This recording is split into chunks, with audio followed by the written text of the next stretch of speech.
Mysteries of the kingdom of heaven, பரலோக ராஜ்யத்தின் ரகசியங்கள் 2ஆம் பாகம். தேவனுடைய ராஜ்யத்தில் இருக்கிற எளிமையும் செழிப்பையும் குறித்து, ரெண்டையும் குறித்து நம்ம பார்க்க போகிறோம். The poverty and the prosperity in the kingdom of God, that is what we are going to meditate. மத்தேயு 4:25. கலிலேயாவிலும் தெக்கப்போலியிலும் எருசலேமிலும் யூதேயாவிலும் யோர்தானுக்கு அப்புறத்திலும் இருந்து திரளான ஜனங்கள் வந்து அவருக்கு பின் சென்றார்கள். ஆமென். அடுத்த 2 வசனமும் வாசிச்சிருங்க. மத்தேயு 5 முதல் 2 வசனம். அவர் திரளான ஜனங்களை கண்டு மலையின் மேல் ஏறினார். அவர் உட்கார்ந்த பொழுது அவருடைய சீஷர்கள் அவரிடத்தில் வந்தார்கள். அப்பொழுது அவர் தமது வாயை திறந்து அவர்களுக்கு உபதேசித்து சொன்னது என்னவென்றால், ஆண்டவராகிய இயேசு கிறிஸ்து பார்த்தீங்கன்னா அப்படி தொடர்ந்து படிக்கணும். மத்தேயு 4 முடிஞ்சு போச்சுன்னு இல்லை, அதுதான் அப்படியே கண்டினியூ ஆச்சு. ஜனங்கள், திரளான ஜனங்கள் வந்தாங்க. அவர்களை எல்லாம் சொஸ்தமாக்குனாரு. இன்னும் கூட கூட ஜனங்க வர ஆரம்பிச்சாங்க. நான் நினைக்கிறேன் இது சொஸ்தமானது கேள்விப்பட்டுட்டு இன்னும் ஜனங்க வர ஆரம்பிச்சாங்க. சுற்றி இருக்கிற தேசங்கள்ல தான் சுகமாக்குறது விடுதலைக்கு மேலாக அவர்கள் இயேசு விடத்துல இந்த விடுதலையில, இந்த பரிசுத்த பரிபூர்ண வாழ்க்கையில, விடுதலையின் வாழ்க்கையில எப்படி நாம வாழ முடியும் தொடர்ந்து. திரும்பி ஊருக்கு போன உடனே திரும்பி அந்த அசுத்தாவிகள் பிடிக்கிறதோ வியாதிகள் பிடிக்கிறதுல அந்த இதுல ஒரு பிரயோஜனமும் இல்லை. ஹவு டு லிவ் ஃப்ரீ, இந்த இந்த சுதந்திரத்தில், இந்த விடுதலையிலேயே எப்படி வாழ்வது என்று புரிந்து கொள்ள வேண்டும் என்று அவர்கள் தொடர்ந்து வந்தாங்க. நம்ம ஆண்டவராகிய இயேசு கிறிஸ்துவும் அந்த அற்புதமான தெய்வீக சுகத்தையும் விடுதலையும் கொடுத்ததோடு நிறுத்தவில்லை. இந்த தேவனுடைய ராஜ்யத்தை, பரலோக ராஜ்யத்தை எப்படி அவர்கள் சுதந்திரித்துக் கொள்ளலாம் என்பதை போதிக்க ஆரம்பித்தார். அப்ப இந்த மலை பிரசங்கம் என்பது அந்த திரளான கூட்டத்துக்கு அவர் சொன்னார். அவர் யூதர்களுக்கு மாத்திரம் அல்ல, புறஜாதிகளுக்கும், சீரிய தேசத்தாருக்கும், யோர்தானுக்கு பின்னால் தெக்கப்போலியிலும் வந்தவங்களுக்கும் அவர் சொல்லிக் கொடுத்தார். இது மிகவும் முக்கியமாய் நம்ம புரிந்து கொள்ள வேண்டும். இயேசு கிறிஸ்துவனுடைய போதனைகள் உலகத்தாருக்கு இருந்த போதனைகள். ஆரம்பத்துல இருந்தே, ஏதோ அப்போஸ்தலர் 2வது அதிகாரமோ 3வது அதிகாரமோ 8வது அதிகாரத்துல இருந்து இல்லை, ஆரம்பத்துல இருந்தே. இதை நான் இந்த மத்தேயு 5, 6, 7 மலை பிரசங்கத்தை அதிகமாய் நான் அதை படித்து தான் நான் ஆண்டவருக்குள்ள வந்தேன். நானும் கூட கடந்த வருஷத்துல எத்தனையோ போதிச்சிருக்கேன். ஆனா இந்த ஒரு காரியத்தை இத்தனை வருஷம் நான் சரியா பார்க்கல. ஏன்னா அப்படி மத்தேயு 5க்கு டக்குன்னு வந்துருவோம். நான் அப்படி மெதுவா படிச்ச போது இந்த நாட்கள்ல தான் ஆண்டவர் காமிச்சார் எனக்கு. His very first sermon was given to Jews and Gentiles. அவருடைய இந்த முதலாவதான இந்த பெரிய பிரசங்கம் யூதர்களுக்கும் புறஜாதியாருக்கும் கொடுக்கப்பட்டது.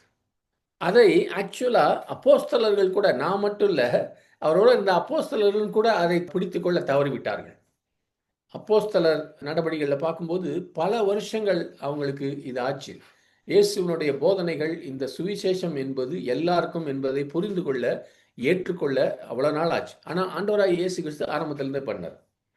ஏன்னா இந்த பாருங்க, நம்ம சில சமயங்களில் சில விதமான ஜனங்கள், ஒருவேளை படிக்காதவங்க, பாமர மக்கள், கிராமத்தார், இந்த மலை வாழ் ஜனங்கள், இவங்கெல்லாம் ஆண்டவராகிய இயேசு கிறிஸ்துக்கு அற்புத நாடி வரலாம். ஆனால் நம்ம நினைக்கலாம், ஒருவேளை இந்த வேதத்தில் இருக்கிற மகத்துவமான போதனைகள்லாம் அவங்களால புரிந்து கொள்ள முடியாது. ஆனால் சகோதரனே, சகோதரியே, இயேசு கிறிஸ்து எல்லா விதமான ஜனங்களுக்கும் ஒரே போதனை தான், இந்த மலை பிரசங்கம் ஒரே போதனை தான் போச்சார். பணக்காரர்களுக்கும் ஏழைகளுக்கும், படித்தவர்களுக்கும் படிக்காதவர்களுக்கும், புறஜாதிகள், இன்னும் மனம் திரும்பாதவர்கள், அல்லது இப்பதான் மனம் திரும்பினவங்க, அல்லது வேதபாரர்கள், நிக்கோதேமே போல நல்ல நீதிமான்கள், எல்லாருக்கும் போதிச்சார் சேர்ந்து. தனித்தனி கிளாஸ் வைக்கல. அதே சமயத்தில் அவருடைய போதனையின் தரம், ஸ்டாண்டர்ட்ஸ் ஆஃப் ஹிஸ் டீச்சிங், அதை அவர் கீழே கொண்டாடல. இதெல்லாம் நம்ம நினைக்கிறோம் அப்படிதான். ஏன் தெரியுமா? அவ்வளவு வித்தியாசமான ஜனங்கள் இருந்த போதும் அவர்கள் எல்லாரும் பரிசுத்த ஆவியானவர்னாலே அந்த இயேசு கிறிஸ்துவனுடைய போதனையை புரிந்து கொள்ள, ஏற்றுக்கிற அளவுக்கு அவங்க பரிசுத்த ஆவியானவர் உயர்த்தி இயேசு கிறிஸ்துக்கிட்ட கற்றுக்கொள்ள அவர்களுக்கு உதவி செய்தார். அப்படிதான் ராஜ்யத்தின் போதனை வேலை செய்யுது. நான் இங்கே அபுதாபியில 1991 35 வருஷம் முன்னாடி நான் இங்கே போதனை ஊழியத்தில் ஆரம்பித்தேன். முதல் பல வருஷங்கள் நான் லேபர் கேம்ப், இங்கே ஒர்க்கர்ஸ் இருக்கிற கேம்பில் மாத்திரம்தான் போதிச்சுட்டு இருந்தேன். நான் அந்த லேபர் கேம்ப் அப்போல்லாம் எப்படி இருந்ததுன்றதை என்னால் விவரிக்க கூட முடியாது. ஏன்னா அவ்வளவு ஒரு மோசமான நிலைமையில் இருந்தது. பயங்கர க்ரௌடடாக இருக்கும். ஒரு சின்ன ரூமில் அங்கே வந்து நாங்கள் நடக்கக்கூட இடம் இருக்கா, சின்ன ரூம்னா அதில் ரொம்ப சின்ன ரூம். அதுவும் ரொம்ப மோசமாக இருக்கும். ஏசி கூட சரியாக ஒர்க் பண்ணாது, எல்லாம் இருக்காது, எல்லாம் அப்படி எல்லா விதத்துலையும் அப்படி புவராக இருக்கும். அந்த இடத்துல ஒரு 20 சகோதரர்களுக்கு வேணா அவங்க வந்து 3 பெட்டில், பங்க் பெட்டில் உட்கார வேண்டியிருக்கும். மேலெல்லாம் உட்காந்துருப்பாங்க. ஆனால் நான் என்னை பொறுத்த வரைக்கும் எந்த விதத்திலும் இப்போ இதுவே ஆக்சுவலாக லேபர் கேம்ப் டீச்சிங் தான். இந்த டைம் இந்த டியூஸ்டே பைபிள் ஸ்டடி கேம்புக்கு தான் ஆரம்பிச்சது. இப்படி அங்கே போதிக்கிறதுனால எதுலேயும் குறைக்கணுமோ அதை கொஞ்சம் தண்ணி போடணும், நீர் டைல்யூட் பண்ணுறது அப்படிலாம் இல்லை. ஆதியாகமம் டீச் பண்ணும்போது கொஞ்சம் பேர் ரசிக்கப்பட்டாங்க. யாத்ராகமம் சொல்லும்போது, ஏசாய சொல்லும்போதெல்லாம் ரசிக்கப்பட்டு ஞானஸ்தானம் எடுத்து ஊழியக்காரங்களாக இருக்காங்க அந்த டைமில் டீச் பண்ணது. ஏன்னா ஆவியானவர் அந்தந்த இடத்த சொல்லுவார். அதுக்கு மாறாக ஒரு உதாரணம் சொல்கிறேன். ஒரு 1995 நினைக்கிறேன், ஒரு புதன்கிழமை ராத்திரி நடக்கும் இந்த லேபர் கேம்பில். அங்கே நான் ஒரு பைபிள் ஸ்டடி எடுத்துக்கிருந்தேன் ஒர்க்கர்ஸ்க்காக. நல்ல அவங்களுக்கு ஒரு நல்ல தாக்கம் இருந்துச்சு. நல்ல கரங்கள்லாம் உயர்த்தி புரிஞ்சுக்கிட்டாங்க கேள்வியெல்லாம் கேட்டப்ப.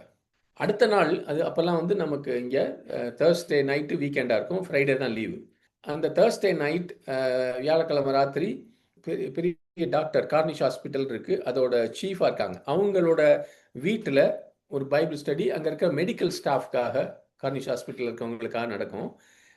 அதில் ஒரு பைபிள் ஸ்டடி நான் போய் உட்கார்ந்துருப்பேன். அன்னைக்கு திடீர்னு என்னைய டீச் பண்ண சொன்னாங்க. நான் வந்து ஈவினிங் வந்தப்போ எனக்கு டைம் ப்ரிப்பேர் பண்ண டைம் இல்லை. அதனால நேற்று தானே இங்கே இடிஐ கேம்பில் லேபர் கேம்பில் பண்ணணும்னு அதையே எடுத்துக்கொண்டு இங்கே இந்த மெடிக்கல் குரூப்புக்கு டீச் பண்ணேன். அதில் டாக்டர்ஸ் நர்சஸ் எல்லாம் இருக்கிறாங்க. லேபர் கேம்பில் புரிஞ்சிக்கிச்சு, நல்லா ஏற்றுக்கொண்டாங்க. இங்கே இருக்கிறவங்ககிட்ட அதையே சொன்ன போது என்னுடைய ஆவியில் தெரிஞ்சிச்சு, இவங்க புரிந்து கொள்ளவும் இல்லை, ஏற்றுக்கொள்ளவும் இல்லை. அப்பொழுது தான் என்கிட்ட பரிசுத்த ஆவியானவர் காமிச்சார். எந்த அளவுக்கு பரிசுத்த ஆவியானவர் தான் நம்முடைய பிரசங்கத்திலும் போதனையிலும் அவருக்கு எவ்வளவு ஒரு அருமையான பங்கு இருக்கிறது என்பதை கற்றுக்கொண்டேன். மத்தேயு 5வது அதிகாரம் முதல் 3 வசனங்களுக்கு திரும்பி போவோம். அவர் திரளான ஜனங்களை கண்டு மலையின் மேலே ஏறினார். அவர் உட்கார்ந்த பொழுது அவருடைய சீஷர்கள் அவரிடத்தில் வந்தார்கள். அப்பொழுது அவர் தமது வாயை திறந்து அவர்களுக்கு உபதேசித்து சொன்னது என்னவென்றால், ஆவியில் எளிமை உள்ளவர்கள் பாக்கியவான்கள், பரலோக ராஜ்யம் அவர்களுடையது. ஏற்கனவே சொன்னபடி இந்த அருமையான மலை பிரசங்கத்தை எல்லாருக்கும் இயேசு கிறிஸ்து போதித்தார். அதனால்தான் உங்களுக்கெல்லாம் தெரியுமான்னு தெரியல, மகாத்மா காந்தி அதே 3 அதிகாரத்தை, மத்தேயு 5, 6, 7 அதிகாரத்தை எடுத்து பனாரஸ் இந்து யூனிவர்சிட்டியில் 3 நாள் அவர் போதிச்சார். ஏன்னா எல்லாருக்கும் புரிகிற மாதிரி அவர் பனாரஸ் இந்து யூனிவர்சிட்டியில் போதிச்சார். அது ஒரு இந்து ஆளு. ஏனென்றால் இயேசு கிறிஸ்து சகல சிருஷ்டிக்கும் அவர் கர்த்தர், அவர் இரட்சகர். ஆமென். இந்த ராஜ்யத்தின் போதனை என்பது எல்லாருக்கும், டு ஒன் அண்ட் ஆல், எல்லாருக்கும் உரியது. நம்ம அடக்கி வைக்க முடியாது. 9வதாக, there is poverty in the kingdom. Blessed are the poor in spirit. இந்த ராஜ்யத்தில் எளிமை அல்லது ஏழ்மை உண்டு. தரித்திரன்னு சொல்ல மாட்டேன், எளிமை அல்லது ஏழ்மை உண்டு. ஏனென்றால் ஆவியிலே எளிமை உள்ளவர்கள் பாக்கியவான்கள் என்று சொல்லிக் கொடுக்கிறார். அதான் முதல்ல சொல்றாரு. நம்ம இந்த தேவனுடைய ராஜ்யத்தை சுவிசேஷத்தில் பார்க்கும்போது அதை பழைய ஏற்பாட்டில் இருக்கிற பாலும் தேனும் ஓடுகிற தேசத்துக்கு ஒப்பாக சொல்லுகிறோம். அது சரியானது தான், ஒரு லெவலில் கரெக்ட். நிச்சயமாகவே தேவனுடைய ராஜ்யத்தில் செழிப்பும் அபரிமிதமான நிறைவான வாழ்க்கையும் உண்டு. ஆண்டவரே சொல்லியிருக்கார், அபண்டன்ஸ் ஆஃப் லைஃப். அது கேள்வி இல்லை. ஆனால் இந்த இடத்துல ஆண்டவராய் இயேசு கிறிஸ்து தன்னுடைய ராஜ்யத்தின் சுவிசேஷத்தை குறித்த ஒரு பெரிய பிரசங்கத்தை பண்ணும்போது, ராஜ்யத்தில் எளிமை அல்லது ஏழ்மை இருக்க வேண்டும் என்றதோடு ஃபர்ஸ்ட் ஆரம்பிக்கிறார். ஆவியிலே எளிமை அல்லது ஏழ்மை என்றால் என்ன? What is this poverty in spirit? நான் காலையிலே இதை வைத்து, இந்த பகுதியை வைத்து தியானித்த போது, இன்றைக்கு இல்லை, ஒரு நாள் தியானித்து கொண்டிருந்த போது ஆண்டவர் என்னை இப்படி ஜெபிக்க சொன்னார். நீ சிலுவைக்கு, என்கிட்ட சொன்னார், நீ சிலுவைக்கு தப்பிக்கிறதுக்கு மாத்திரம், ரட்சிக்கிறதுக்கு மாத்திரம் வந்து விட்டு அதற்கு பிறகு உன்னுடைய சொந்த வழியில போகாத. நீ சிலுவைக்கு வந்தது உன்னுடைய கடந்த காலத்தின் பாவங்களை ஒத்துக்கொள்ள மாத்திரம் அல்ல, இன்றைக்கும் நேற்றும் இன்றைக்கும் உன்னாலே அந்த பாவங்களை உன்னாலே சொந்த முயற்சியிலே மேற்கொள்ள முடியவில்லை என்பதை ஒத்துக்கொள்ளவும் வந்திருக்கிறார். உன்னுடைய மனம் திரும்புதல் என்பது நீ கடந்த நாட்களில் செய்த பாவத்திலிருந்து மனம் திரும்புவது மாத்திரம் அல்ல, ஆனால் கடந்த நாட்களில் உனக்கு இருந்துச்சு பாரு, உன்னுடைய வாழ்க்கையை நீ எப்படியெல்லாம் மேனேஜ் பண்ணிக்குவேன்னு, அதுல இருந்தும் நீ மனம் திரும்பணும். நீ கடந்த நாட்களின், இதெல்லாம் ஆண்டவர் எனக்கு சொல்லி கொடுத்தாரு, கடந்த நாட்களின் உன்னுடைய காரியங்களுக்கான பலனை சிலுவையின் பாதத்தில் வைப்பதற்காக மாத்திரம் வரல, அதுவும் அதெல்லாம் உண்டு. ஆனால் இன்றைக்கும் நாளைக்கும் உன்னுடைய சித்தத்தையும் நீ உன்னுடைய வாழ்க்கையில நீ கஷ்டப்பட்டு போராடி ஜெயிக்க பார்க்கிறிய, அதையும் கூட சிலுவையின் அடியில வைக்க வேண்டும் என்று எனக்கு ஆண்டவர் சொன்னார். நான் சிலுவை அண்டையில வரும்போது இயேசு கிறிஸ்து என்னுடைய இரட்சகர் என்று அறிக்கை செய்கிறேன். ஆமென். ஆனால் அங்கேயே இருக்கும்போது, நான் அங்கேயே தங்கி இருக்கும்போது, என்னை ரட்சிகர்னு சொல்லிட்டு போயிட்டேன்னா வேற விஷயம். ஆனால் சிலுவை அண்டையிலேயே தங்கி இருந்தேன்னா என்னுடைய மாம்சத்துக்கும் என்னை சுற்றி இருக்கிற உலகத்துக்கும் எனக்கு எதிராக சாத்தானுக்கு நான் சொல்றேன், இயேசு கிறிஸ்து என்னுடைய இரட்சகர் மாத்திரம் இல்ல, என்னுடைய கர்த்தர், ஹீ இஸ் மை லார்ட். அதை தான் நான் அறிக்கை செய்கிறேன். அந்த அளவுக்கு நான் சிலுவை அண்டையிலே இருக்கிறேன். ஐ ஸ்டே தேர், அங்கேயே தங்கி இருக்கிறேன். Without you Jesus I can do nothing. நீர் இல்லாமல் என் இயேசுவே என்னாலே எதையும் செய்ய முடியாது.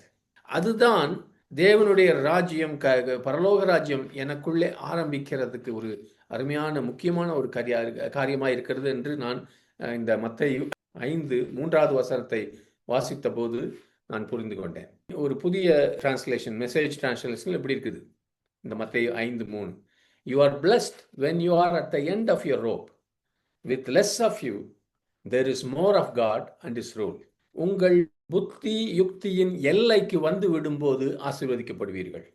நீங்கள் குறையும் போது தேவனும் அவருடைய ஆளுகையும் பெருகுகின்றன. That is what kingdom is. King Jesus, God is ruling over you. தேவன் உன்னை ஆளுகை செய்ய ஆரம்பிக்கிறார். எப்ப? நான் குறையும் போது. நான் ஒன்றுமில்லை என்று என்னுடைய புத்தி யுக்தியினால நான் முயற்சி செஞ்சுட்டேன். கடந்த நாளில் முடியல, இன்னைக்கும் முடியாது, நாளைக்கு முடியாது. ஆண்டவரே உண்மைதான் நம்பி இருக்கிறேன் என்று. இதெல்லாம் பாருங்க, நம்ம ஸ்விட்ச் பண்றது, ரீதிங்கிங். ஆமென். பல சமயங்களில் நாம் நினைக்கிறோம், கடந்த நாட்களின் பாவங்களுக்கு நான் மன்னிப்பை பெற்றுவிட்டேன், பிராயச்சித்தம் பண்ணியாச்சு, இனிமேல் போய் நான் பரிசுத்தமாய் வாழ்வேன், இதை செய்ய மாட்டேன், அதை செய்ய மாட்டேன். திரும்பி போறோம், முயற்சி செய்கிறோம், அதே தோல்விதான் வருது. ஏன்? இந்த ஒரு பிரின்சிபலை நம்ம கற்றுக்கல. ஆவியிலே எளிமை உள்ளவர்கள் அப்படின்னா, எனக்குள்ள ஒன்றுமில்லை, எனக்குள்ள ஏழ்மை தான் இருக்குது, I can do nothing by myself, என்னால் ஒன்றும் முடியாது என்று தொடர்ந்து அங்கே தங்கணும்னு ஆண்டவர் நமக்கு கற்றுக் கொடுக்குறாரு. இது ராஜ்யத்தின் வல்லமைக்கு இது முதல் முக்கியமான காரியம். உங்கள் வாழ்க்கை மூலமாக நன்மை நடக்குது, தெய்வீக சுகம் வருது, அதிசயங்கள் அற்புதங்கள் நடக்குது. ஒரு நாளும் அது உங்கள் வல்லமையிலும் யோசிக்காதீங்க. அந்த எளிமையோடு திரும்ப அவர் பாதத்தில் அமர்ந்திருக்கணும். ஆமென். 10வதாக இதே காரியத்தை இன்னும் கொஞ்சம் சொல்லி கொடுக்க விரும்புகிறார் ஆவியானவர். Repentance from reliance on flesh. நம்ம சரீர முயற்சியின் மேலே இருக்கிற நம்பிக்கையிலிருந்து நாம் அதில் மனம் திரும்பணும். ஏனென்றால் அந்த இடத்துல ஆண்டவர் என்ன சொல்றாருன்னா, இயேசு கிறிஸ்து எதை சொல்றாருன்னா, நம்ம சொந்த சுய சித்தத்தில் சுய பலத்தில் ஓடுகிறதுலேருந்து நாம் திரும்ப வேண்டும். நம்ம பல சமயங்களில் மனம் திரும்புதல் என்றால் பாவ காரியங்களிலிருந்து, பாவ செயல்களிலிருந்து திரும்ப வேண்டும் என்று. அது நிச்சயமாய் மனம் திரும்புதலில் ஒரு முக்கியமான பகுதி. ஆனால் இந்த மனம் திரும்புவது என்பது நம் சொந்த முயற்சியினாலே தேவனுடைய நீதியை நாம் நடப்பிக்க முயற்சிக்கிறதிலிருந்தும் நாம் மனம் திரும்ப வேண்டும். The repentance is also from running on our own strength to accomplish the righteousness of God. அப்படிப்பட்ட ஒரு மனம் திரும்புதலை தான் தரிசு தேசத்தில் இருந்த சவுல்கிட்ட தேவன் எதிர்பார்த்தார். ஏனென்றால் இந்த கர்த்தர், இயேசு கர்த்தர் என்கிற ஒரு காரியத்தை பல சமயங்களிலே நம்ம ஒரு அலட்சியமாக எடுத்துக்கொள்கிறோம், கேஷுவலாக எடுத்துக்கிறோம். அதனால்தான் திரும்ப திரும்ப நம்ம இந்த சிலுவைக்கு நம்ம ரட்சிப்புக்காக, மீட்புக்காக மாத்திரம் திரும்ப திரும்ப நம்ம சொந்த வழிக்கு போயிடுறோம். ஆனால் ஆண்டவர் பாருங்க, 3 விதமான காரியம். முதலாவதாக அவர் போதிக்க ஆரம்பித்தது, மனம் திரும்புங்கள், பரலோக ராஜ்யம் சமீபித்திருக்கிறது. Jesus first began to teach that. ரெண்டாவதாக நம்ம ஏற்கனவே சொன்னேன், அவர் முதலாவதாக இங்கே வேதத்தில் எழுதப்பட்டிருக்கிற அவருடைய பிரசங்கத்தில் முதல் காரியம் அவர் சொல்லிக் கொடுக்கிறது, ஆவியிலே ஏழைகளாய் இருப்பவர்கள், அதாவது ஆன்மீக அகந்தை இல்லாதவர்கள், தங்களை அற்பமான கருதுபவர்கள் பாக்கியவான்கள். அவர்கள் தான் ஆன்மீக ரீதியாக செழிப்பானவர்கள், மகிழ்ச்சியானவர்கள், போற்றப்படத்தக்கவர்கள். ஏனென்றால் பரலோக ராஜ்யம் இப்போதும் என்றென்றும் அவர்களுடையது என்று சொன்னார் மத்தேயு 5:3. மூணாவதாக கொஞ்ச நாள் கழிச்சு பார்க்க போறோம், the first aspect of the prayer pattern. நமக்கு ஜெபம் சொல்லி கொடுக்க போறது இந்த வருகிற ஞாயிற்றுக்கிழமையில அதை தான் நம்ம சபையில பார்க்க போறோம்.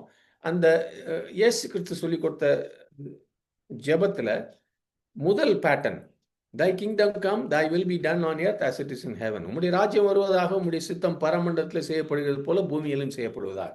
இந்த 3 விதமான ஃபர்ஸ்ட், அவருடைய முதல் எப்படி செய்தி ஆரம்பிச்சிச்சு, ரெண்டாவதாக அவருடைய முதல் செய்தி ரெக்கார்டட் செர்மன்ல இருந்த முதல் காரியம், அவர் ஜெபிக்க சொன்னதுல முதல் காரியம். இது எல்லாத்துலேயுமே பார்க்கும்போது ஆண்டவராகிய இயேசு கிறிஸ்து நம்ம அவருடைய ராஜ்யத்தில் இப்பொழுது நுழைய வேண்டும், ராஜாவாகிய தேவன் நம்முடைய வாழ்க்கையிலே ஆதிக்கம் செலுத்த வேண்டும், to allow the king to take dominion over our lives.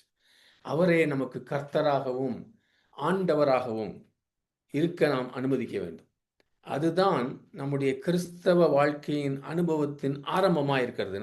நம்ம நிறைய பேர் அந்த ஆரம்பத்துக்குள்ளே வரல. ஏன்னா நம்முடைய வாழ்க்கையின் கண்ட்ரோலை நாம் நம்முடைய கையிலே வைக்கும்போது, ஆண்டவரே என்னுடைய கையில் நான் வச்சிருக்கேன், நீங்கள் எனக்கு கொஞ்சம் சைடில் என்னுடைய சித்தத்தையும் என்னுடைய விருப்பத்தை இந்த உலகத்தில் நடத்த எனக்கு உதவி செய்யுங்க என்று சொல்லி இருக்கும்போது, அப்படிதான் இன்னைக்கு நீங்களும் நானும் இருந்தால், நாம் இன்னும் தேவனுடைய ராஜ்யத்தின் வாழ்க்கையை ஆரம்பிக்க கூட இல்லை என்று உங்களிடத்தில் நான் சமர்ப்பிக்கிறேன்.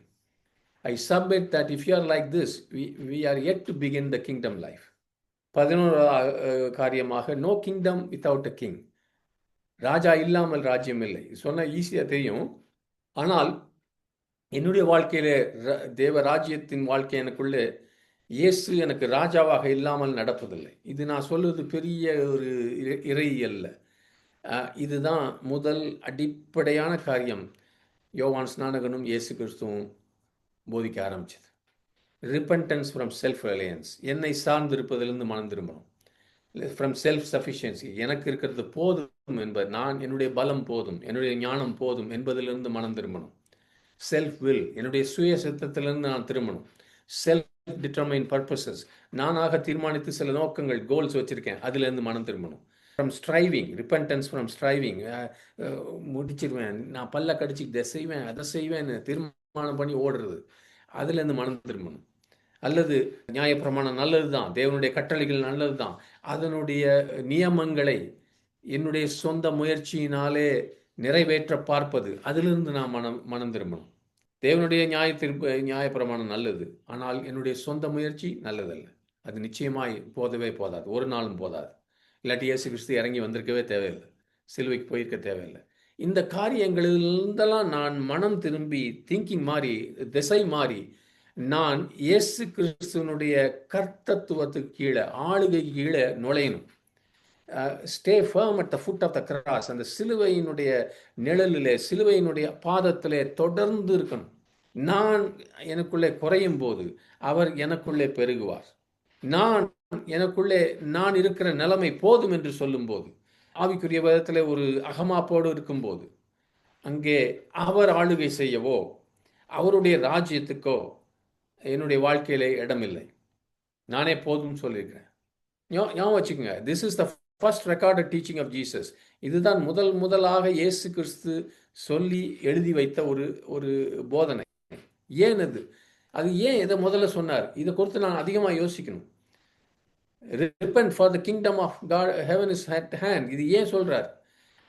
அந்த மனம் திரும்புவது என்பது, ஆண்டவரே எனக்குள்ளும் என்னை சுற்றி இருக்கிறவர்களுக்குள்ளும் நாங்கள் எல்லாம் பேங்க்ரப்ட், எல்லாரும் ஒருவனும் நீதிமான் இல்லை, எல்லாரும் மகிமையை இழந்திருக்கிறோம், நம்ம எல்லாரும் பேங்க்ரப்ட்.